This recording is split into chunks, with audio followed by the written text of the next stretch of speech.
जय श्री कृष्ण, जय माता जी। मैं हूं आपका राहुल सूरत से।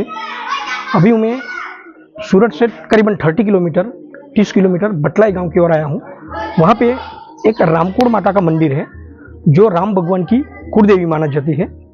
यहीं पे बाजू में श्री भरतेश्वर महादेव का मंदिर भी स्थापित है, जिसकी आज मैं आपको महत्व समझाऊंगा। वीडियो में आगे बढ़ने से पहले लाइक करें, वीडियो को शेयर करें और सब्सक्राइब करें।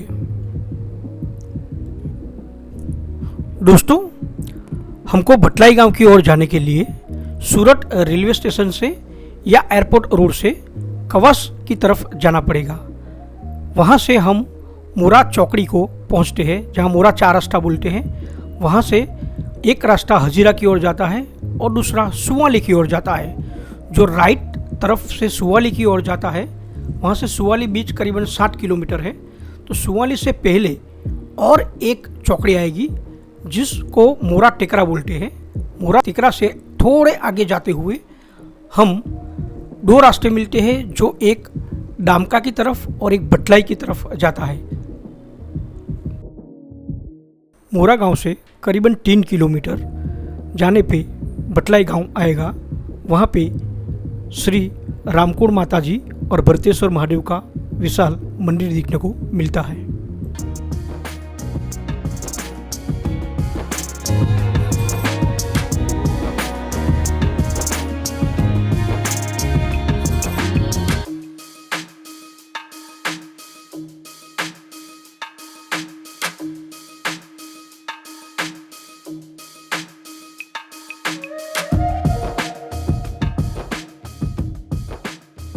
दोस्तों, अभी हम बटलाई गांव पहुंच चुके हैं।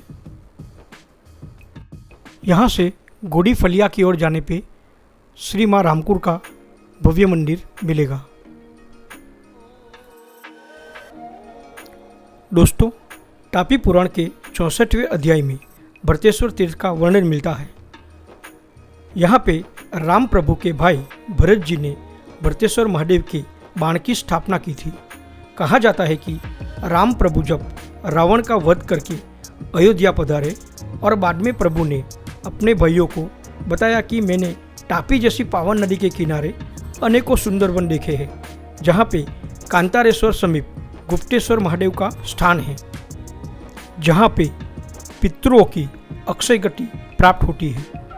यह सुन के भरत जी अपने पितरों की तृप्ति के लिए गुप्तेश्वर महादेव की पूजा की और उन्होंने अपने पिता दशरथ का श्राद्ध और पिंडदान किया और भरत जी ने यहाँ पे भरतेश्वर महादेव का स्थापन किया। बाद में द्वापर युग में धर्मराज युधिष्ठिर अपने भाइयों के साथ आए और रोमस मुनि की आराधना की।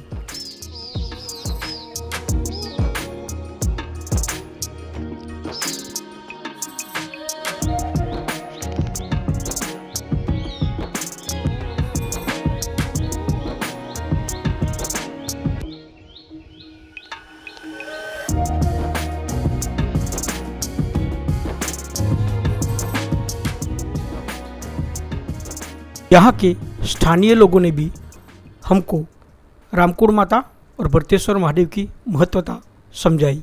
अभी प्रवीण भाई, जो यहाँ के माजी सरपंच हैं, उन्होंने बताया कि ये जो बटलाई गांव में भरत जी पधारे थे और यहाँ पे श्री राम प्रभु ने अपनी कुलदेवी जो रामकुड़ से जानी गई थी, उनका भी अनुष्ठापन और पूजा किया था।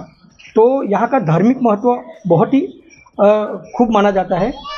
श्राद्ध पक्ष में पितरों के लिए श्राद्ध वगैरह करते हैं, वो आत्मा की शांति के लिए बहुत ही समर्पित रहता है।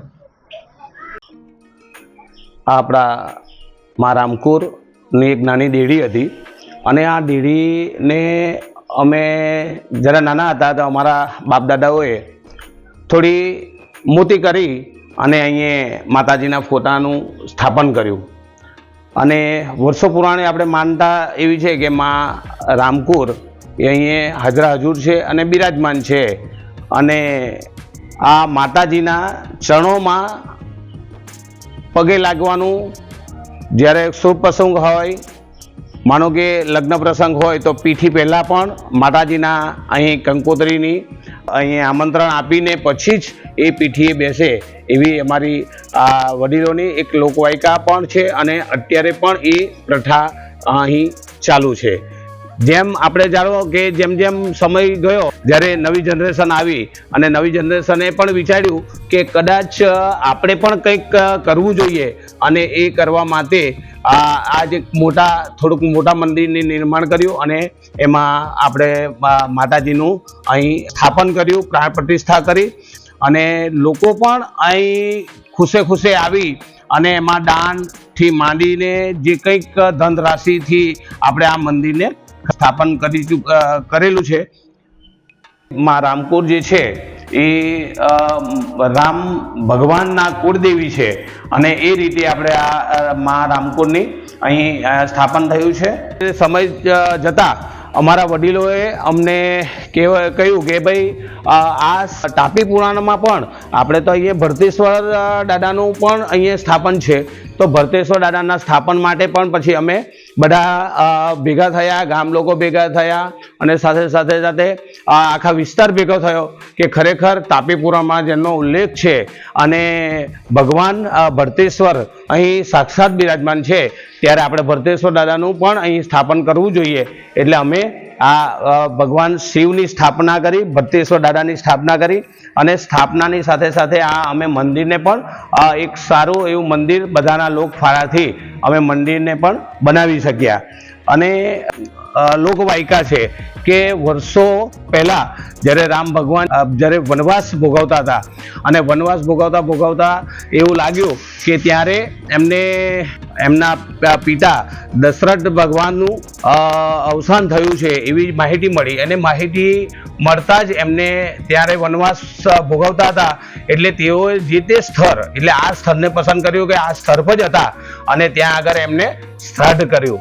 એટલે શ્રાદ્ધ કરતા એમને જ્યારે શ્રાદ્ધ કરવામાં એમને જરૂર પડી કે મારે શિવ અને શક્તિ એટલે કુળદેવીની સ્થાપનની બી જરૂર છે, ત્યારે એમણે કુળદેવીની સ્થાપના જે મોટું વટવૃક્ષ છે અને એ વડનું ઝાડ છે એ વર્ષો પુરાણું એટલે લગભગ એનો ઘેરાવો બહુ મોટો હતો, પણ ધીરે ધીરે ટ્રીમિંગ થતાં આ જે ઘેરાવો છે એ ઘેરાવો આટલો બધો મોટો ઘેરાવાની સાથે અહીં જ એક નાની દેડી હતી, આ દેડીનું સ્થાપન થયું. ભગવાન જ્યારે રામ અહીં શ્રાદ્ધ કરતા હતા અને શ્રાદ્ધ કરતા જ્યારે સવાર હતી અને એમણે જ્યારે દાંતણ કરેલું હતું અને એ દાંતણની એક ચીડી જે હતી એ અહીંયા ખોસવામાં આવી એટલે એને લગાવવામાં આવી અને એ ઝાડ આ વર્ષો પુરાણું ઝાડ અહીંયા આપણી વચ્ચે અહીં ઉપસ્થિત છે અને આપણે જોઈ રહેલા છે. અહીં કદાચ એમણે રામ ભગવાને જ્યારે શ્રાદ્ધ કર્યું એટલે શ્રાદ્ધનો મહિમા અહીં વર્ષોથી પરંપરાગત રીતે ચાલે છે અને અહીં જ્યારે શ્રાદ્ધ પક્ષ ચાલુ થાય છે ત્યારે અમારા આજુબાજુના બધા જ ગામના લોકો અહીં શ્રાદ્ધ માટે આવે છે. 3 થી 4 બ્રાહ્મણ લોકો પણ અહીં શ્રાદ્ધની ક્રિયા માટે અહીં આવે છે અને પિતૃઓને મોક્ષ મળે એના માટેનું અહીં શ્રાદ્ધ કરવામાં આવે છે. અહીં આ એક સાક્ષાત દેવી અને શિવ અને શક્તિ જ્યારે ઉપસ્થિત છે એટલે તાપી પુરાણમાં પણ એનો ઉલ્લેખ છે, એટલે અમને પણ આ સ્થળનું એટલું જ મહાત્મય છે અને જીવતા જાગતા આ દેવી અને ભગવાન શિવ અહીં બિરાજમાન છે એ ખરેખર છે. અને લોકોના કામ પણ તમે જાઓ છો કે જે એકવાર અહીં ધાર્મિક વિધિ હોય, લગ્ન વિધિ હોય કે કોઈ પણ સામાજિક કાર્ય હોય પણ માતાજીની પહેલું આમંત્રણ માતાજીને આપીએ પછી જ કોઈ શુભ કાર્યની શરૂઆત અમે કરીએ છીએ. રામ ભગવાન વનવાસની અંદરમાં આ સ્થળને પસંદ કર્યું કે રામ ભગવાન જ્યારે અયોધ્યા ગયા અને અયોધ્યાથી પાછા પણ આ સ્થળની મુલાકાત લઈ અને ભાઈ ભરત અને સીતા માતા સાથે આ વડ પાસે જ એમણે શ્રાદ્ધ બી કર્યું અને શ્રાદ્ધનો આજનો મહિમા બી છે. આ જે ગામનું નામ જે બદલાય છે બરાબર, એટલે કહેવાનો મારો તાત્પર્ય એ છે કે આ શિવ અને શક્તિધામ અને જ્યારે રામ ભગવાને કુળદેવીની સ્થાપના કરી અને ભરતજીએ એમના લઘુબંધુ ભરતજીએ જ્યારે ભરતેશ્વર દાદાનું અહીં સ્થાપન કર્યું હોય એટલે એ ભરતેશ્વર દાદાના નામથી જ આ ગામનું નામ પણ બદલાઈ રાખવામાં આવ્યું અને અમે એક અતુટ શ્રદ્ધા સાથે કહીએ કે આ જે ધામ છે શિવ અને શક્તિ ધામ, એ ખરેખર એક શક્તિના રૂપે અહીં આપણે શિવ અને શક્તિનું અહીં પૂજા અર્ચના થાય છે અને લોકો બધી જ માનતાઓ અહીં માની અને પૂર્ણ થાય છે. એનો અમને ઘણો જ આનંદ છે કે અમારા ગામમાં આ શિવ અને શક્તિ બંને બિરાજમાન છે અને અમને ખરેખર આ ગામનું ભલું થાય, વિસ્તારનું બી ભલું થાય અને આ રાજ્યનું બી ભલું થાય અને દેશનું ભલું થાય એવું અમે બધા જ ઈચ્છીએ. મા શિવ અને શક્તિની પ્રાર્થના સાથે અમે આરાધના કરીએ કે આવનાર દિવસોમાં અમારા બધાનું જ કલ્યાણ થાય, ભલું થાય, એવું અમે ઈચ્છીએ છીએ.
माता रामकुर की कृपा आप पे बनी रहेगी, ऐसी माँ रामकुर से प्रार्थना।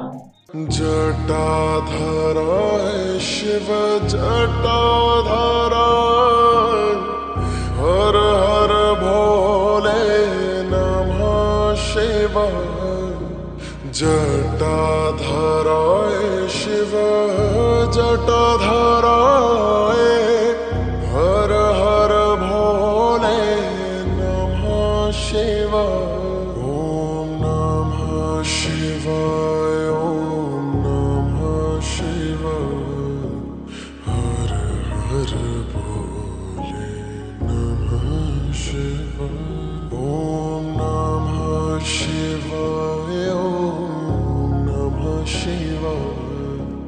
हर हर भोले नमः शिवाय। रामेश्वराय शिव रामेश्वराय, हर हर भोले नमः शिवाय। दोस्तों, यहाँ पे हमने एक अजीब पुष्प देखा जिसको नागलिंगम पुष्प बोलते हैं। ये पुष्प के बीच में एक छोटा सा शिवलिंग देखने को मिलता है। मंदिर परिसर के बाहर हमको उसका एक वृक्ष देखने को भी मिला।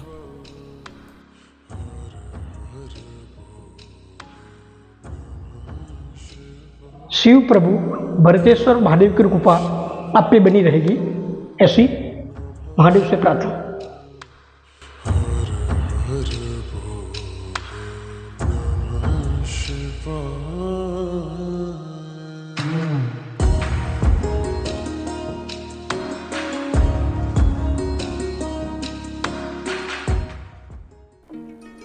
मंदिर परिसर के आजू बाजू हमको बहुत अच्छे अच्छे पेड़ पौधे देखने को मिलेगा, जैसे नींबू का पेड़, रंग बेरंगी पुष्प, बादाम का पेड़, फुदीना की खेती, ड्रम स्टिक, जिंजर टी और तुलसी वन देखने को मिलेगा।